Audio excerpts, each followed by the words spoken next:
Una producción de Drop. Advertencia: cierra la puerta y métete debajo de tus sábanas, porque la historia que te voy a contar puede resultar muy perturbadora. Escúchala bajo tu propio riesgo. Bienvenidos, temporistas. Soy Dan Tempo y esto es Historias de Terror antes de dormir. Desde que tengo memoria, he sentido cosas que otros no pueden ver. Presencias, voces.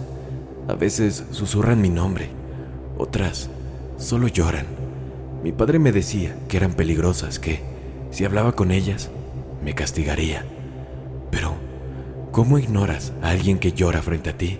¿Cómo le das la espalda a alguien que solo quiere que lo escuchen? Bienvenidos, temporistas. Soy Dan Tempo y esto es Historias de Terror antes de dormir. El día de hoy les traigo una historia que se adentra en lo más oscuro de la mente humana y del más allá. Una historia contada por un niño ciego, atrapado entre la verdad y el engaño, entre los vivos y los muertos. No se olviden de seguir este podcast en Spotify. Y sin más, comenzamos. Mi padre me castiga cuando hablo con los fantasmas. Soy ciego de nacimiento. A medida que crecía, me describían todo con tanto detalle que ni siquiera entendía por qué era tan importante ver, sobre todo sin un punto de referencia para compararlo. Vivíamos en una casa, estilo rancho de una sola planta. Eso fue lo que me dijo mi padre. En mi mente, por supuesto que podía ver, aunque no de la forma en que lo haría una persona vidente.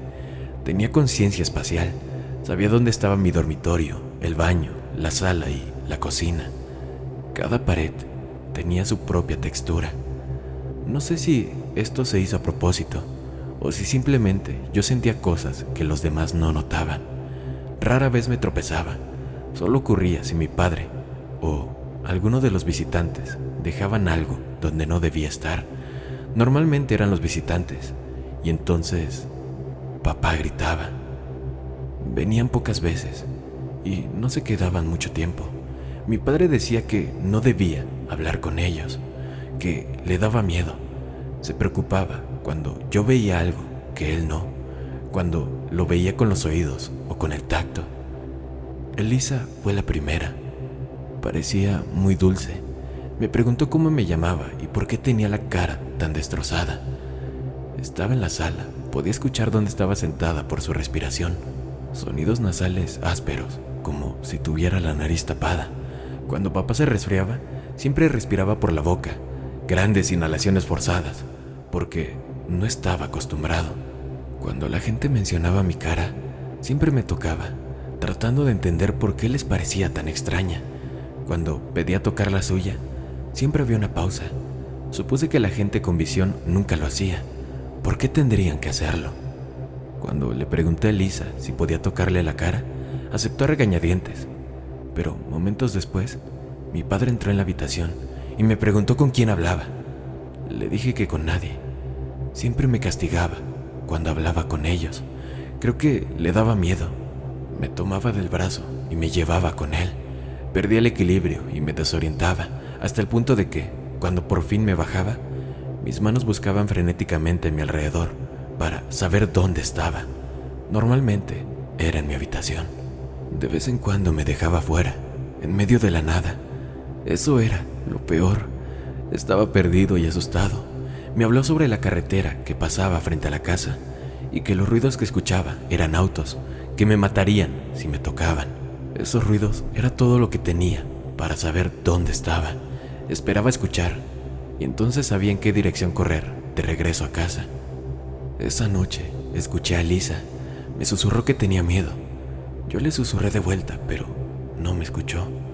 Le pregunté a papá por Elisa. No quiso hablar de ella. Le pregunté por qué. No respondió. Cuando le dije que ella me había preguntado por mi cara, me preguntó qué hice yo. Le dije que quería tocar la suya. Él simplemente se rió, aunque sabía que no estaba contento. Podía notar la diferencia. Cuando te ríes de verdad, tienes la boca abierta. Cuando finges, la boca está casi cerrada. para mí la diferencia era obvia. No fue hasta que me hice mayor cuando me explicó toda la verdad.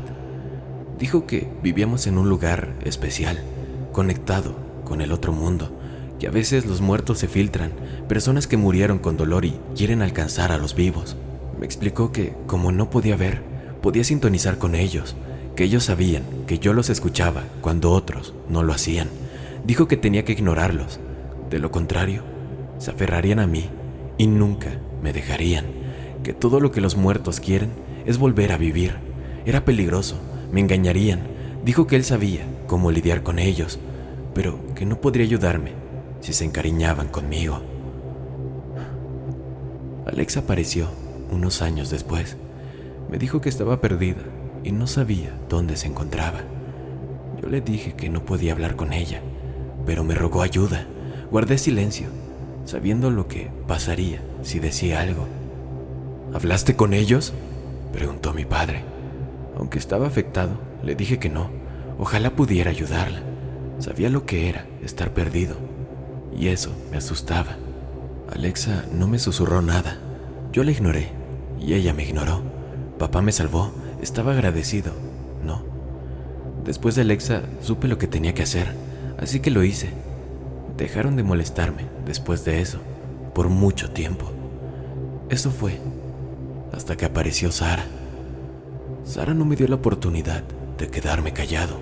Estaba solo, sentado en la sala, escuchando la televisión. «Ayuda», dijo. «Necesito encontrar una salida, pequeño». Me quedé en silencio. «Puedes escucharme, ¿verdad?», dijo, sorprendida. «No tengo permiso para hablar contigo», le respondí.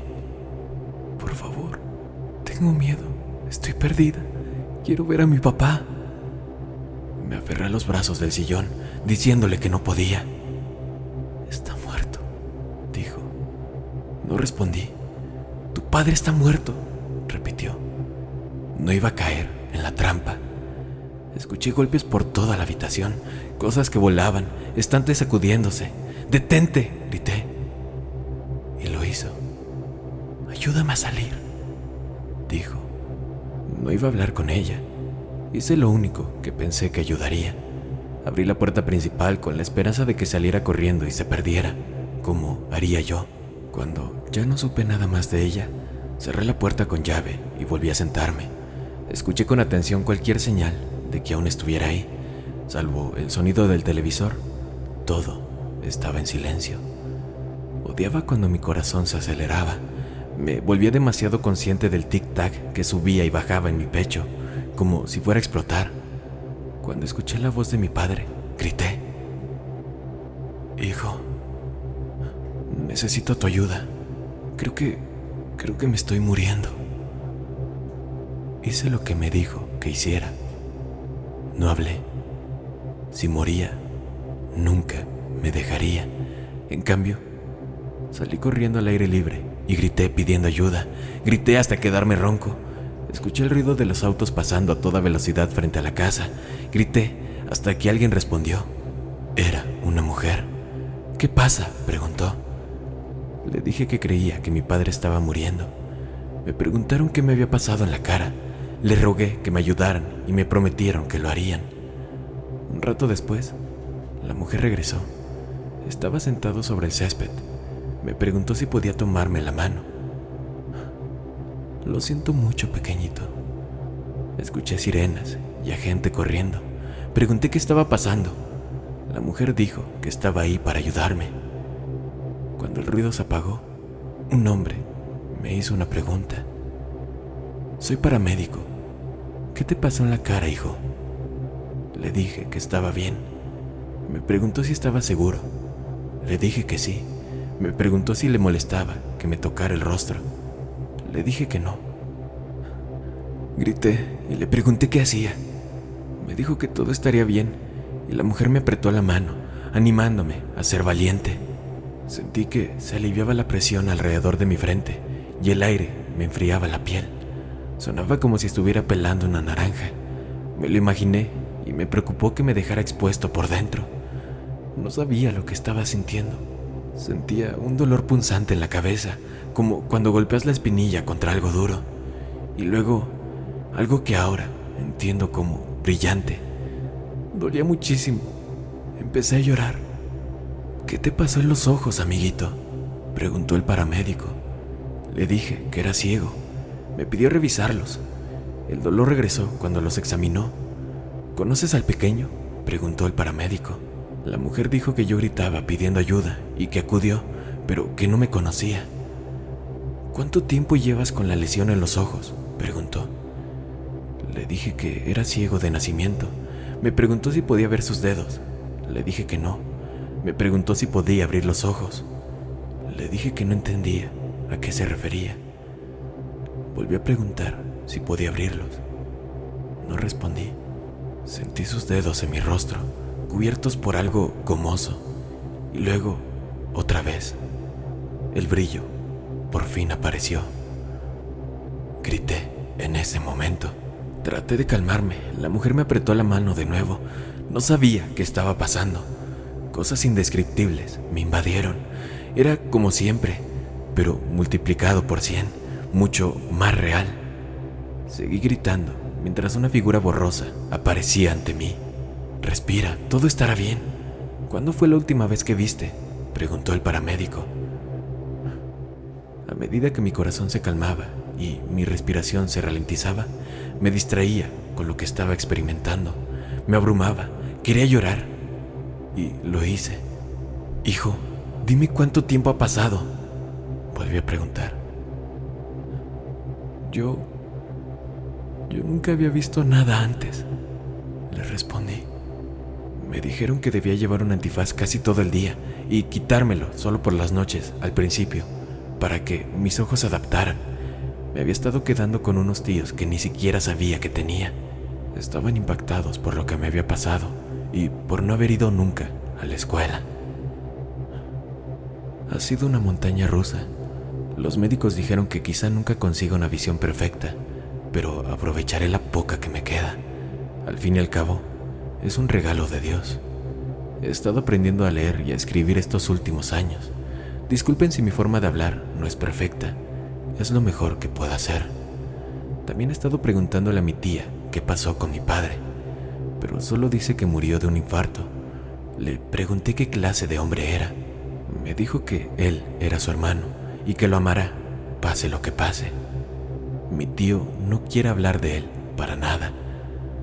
He estado usando mucho la computadora últimamente y disfrutando de internet.